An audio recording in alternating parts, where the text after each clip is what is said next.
సాయిరామ్. సమర్థ సద్గురు సాయినాథ్ మహారాజ్ కి జై. సాయి బిడ్డలందరికీ నమస్కారం అండి.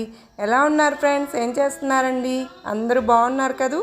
మన సాయినాథుని దయ వలన అందరూ బాగుండాలని మనస్ఫూర్తిగా బాబావారిని కోరుకుంటూ ఆ సాయినాథుని కృపా కరుణ కటాక్షములు మనందరిపైన నిండుగా మెండుగా ఉండాలని మనస్ఫూర్తిగా బాబావారిని వేడుకుంటూ ఈరోజు వీడియో స్టార్ట్ చేస్తూ ఉన్నాను.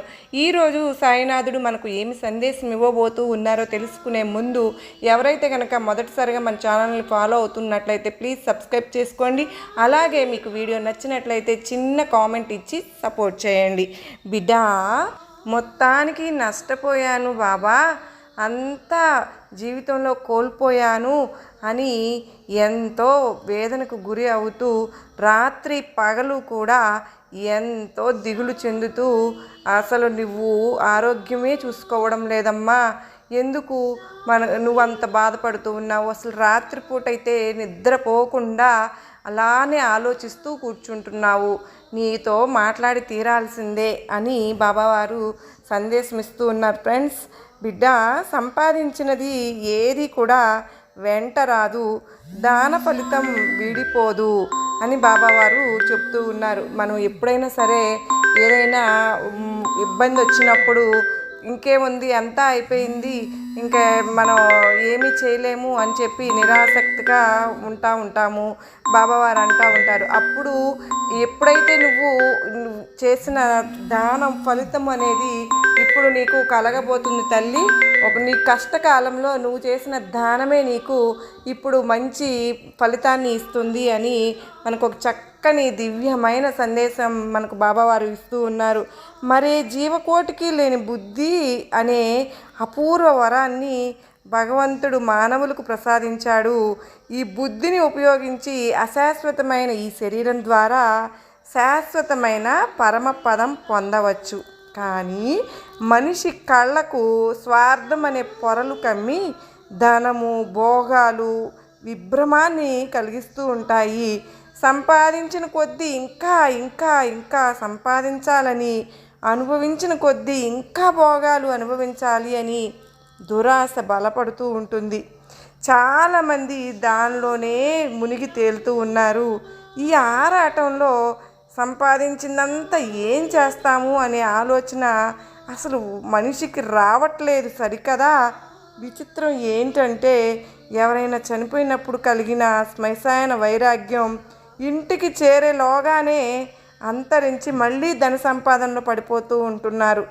వెళ్ళినప్పుడేమో ఇంకేముంది, ఇంతే కదా, రేపు మన జీవితం అయినా కూడా అంతే కదా అని ప్రతి ఒక్కళ్ళకి ఒక జరగరాని చోటకి వెళ్ళినప్పుడు అట్లా అనిపిస్తుంది. మళ్ళా అది మర్చిపోయి ధనానికి బానిసైపోతూ ఉన్నారు. ధనానికి 3 లక్షణాలు ఉన్నాయి: భోగం, దానం, నాశం. ఎవరైతే తమకు తాము తినకుండా కూడా ఇతరులకు కూడా పెట్టకుండా దాచి పెడతారో వారి ధనం నాశనం పొందుతుంది అంటూ ఉంటారు మన పెద్దలు.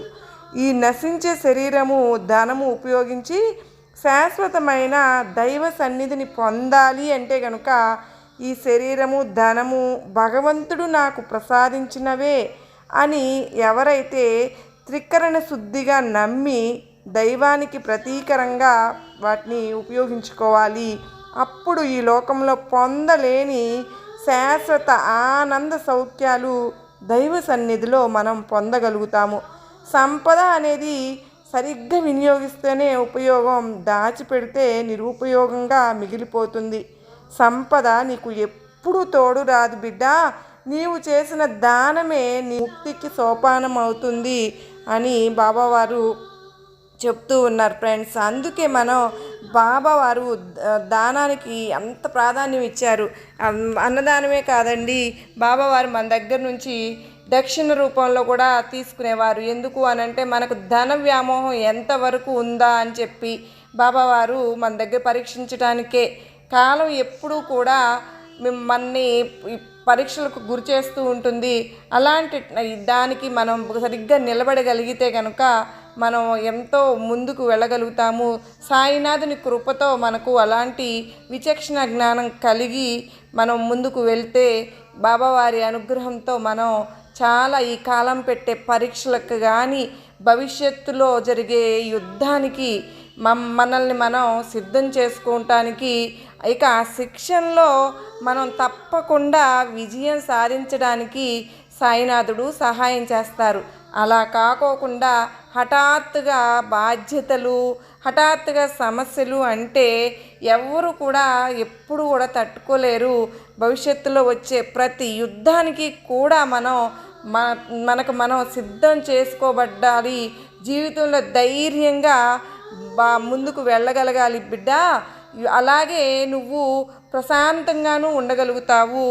ఎప్పుడు కూడా ఇక కాలంతో గర్వంగా కూడా గర్జించి చెప్పు. ఇలా నేను చెప్పినట్టు నువ్వు పెట్టే పరీక్షకు ఏ పరీక్షకి అయినా సరే, నీ వల్ల వచ్చే ఏ పరిస్థితికైనా కూడా, అందువల్ల వచ్చే నష్టానికైనా యుద్ధానికైనా నేను సిద్ధంగా ఉన్నాను అని కాలంతో చెప్పు. నేను నీకు చెప్పదలుచుకున్నది ఒక్కటేనమ్మా, పరిస్థితులు ఎలా ఉన్నా కూడా నువ్వు స్థిరంగా ఉండగలగాలి. అప్పుడే నువ్వు ధైర్యంగా ముందుకు సాగగలుగుతావు. నీకెందుకు, నేనున్నాను, నా తండ్రి ఉన్నాడు, ఏదైనా సరే నా తండ్రి చూసుకుంటాడు, నిమిషం కూడా నన్ను నా సాయినాథుడు వదలడు, కాపాడుతాడు అని క్షణం కూడా ఆలోచించకుండా ఉండగలిగితే నువ్వు చాలా ముందుకు వెళ్తావు. ఈ డబ్బు అనేది ఎలా ఉంటుంది అని అంటే కనుక బిడ్డ, ఎవరైతే కనుక డబ్బును ప్రేమించడం మొదలు పెడతారో, ఎవరైతే కనుక డబ్బును సంపాదించడమే ధ్యేయంగా పెట్టుకుని దానికోసమే అహర్నిశలు శ్రమిస్తారో వారిని ఈ ప్రపంచం అంతా కూడా ప్రేమించడం మొదలు పెడుతుంది. కానీ ఈ ప్రపంచానికి మాత్రం అర్థం కావాల్సింది ఏమిటి అని అంటే కనుక, వారు డబ్బును ప్రేమించేది మనలోని ఈ ప్రపంచంపై విరక్తి చెంది, అంతేగాని డబ్బు మీద ఈ ప్రపంచం యొక్క ప్రేమని పొందడం కోసం అయితే కనుక ఎప్పటికీ కానే కాదు. ఎందుకంటే వారికి వాస్తవం తెలుసు, ఈ కాలంలో మనుషుల్ని ఎవ్వరు కూడా ప్రేమించరు అని. కేవలం డబ్బుని మాత్రమే ప్రేమిస్తూ జరుపుతున్నారు. ఇక మిగతావన్నీ నాటకాలు వేసేసుకుని సమయాన్ని వృధా చేసుకుంటున్నారు. ఎప్పుడూ కూడా బిడ్డ, ఎదుటివారి తప్పుల్ని నువ్వు వెతకటం మానేసి మనలో మనకు ఏంటి అని మనం సరిదిద్దుకున్నప్పుడే నీ జీవితం ఎంతో బాగుంటుంది తల్లి. ముందు నీ జీవితం గురించి ఆలోచించు, ఆ తరువాతే ఇతరుల గురించి ఆలోచించు. ఎవరికి కూడా అడగందే ఉచిత సలహాలు ఎప్పుడు కూడా నువ్వు ఇవ్వవద్దు. వారు ఒక్కటే అంటారు, నీ ముందు బాగానే ఉంటారు, తరువాత రకరకాలుగా మాట్లాడుకుంటూ ఉన్నారని నువ్వు బాధపడుతూ ఉంటావు. తర్వాత నేను చెప్పదలుచుకున్నది రెండు విషయాలు బిడ్డ.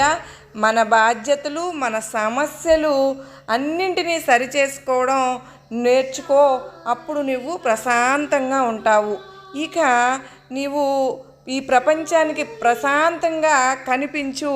పిలవకపోయినా సరే వారి దగ్గరకు ఈ ప్రపంచంలో నీ దగ్గరికే వస్తుంది. నాకు కాస్త ధైర్యాన్ని, అలాగే జీవితంలో సంతోషం నిండే మార్గాలను నాకు సూచించమని నీ దగ్గరికే వచ్చి అడుగుతుంది. నువ్వెవరి దగ్గరికి వెళ్ళాకు. ప్రస్తుతం నీ జీవితంలో ఏమీ లేకపోవచ్చమ్మా. ఆనందము కానీ, ధనం కానీ, బంధాలు కానీ, ఇవన్నీ కూడా తప్పకుండా నీ చెంతకు రాబోతున్నాయి తల్లి. మంచి జీవితాన్ని ఇచ్చిన భగవంతుడు ధనాన్ని, బంధాలను ఇవ్వకుండా ఉంటాడా చెప్పు? ఏడిపించే వారికి కన్నీటి విలువ తెలియదమ్మా. అలాంటి బంధం కోసం ఎందుకు ప్రాకులాడతావు? నీ ఒడిదుడుకులు నీ తండ్రినైనా నాకు తెలుసు. ఎన్ని నిద్ర లేని రాత్రులు గడిపావో నీ సాయికి మాత్రమే తెలుసు. నీలో కష్టపడే తత్వం ఎక్కువగా ఉంది. కష్టపడిన సొమ్ముతో ఆనందంగా జీవించాలని కోరుకుంటూ ఉన్నావు.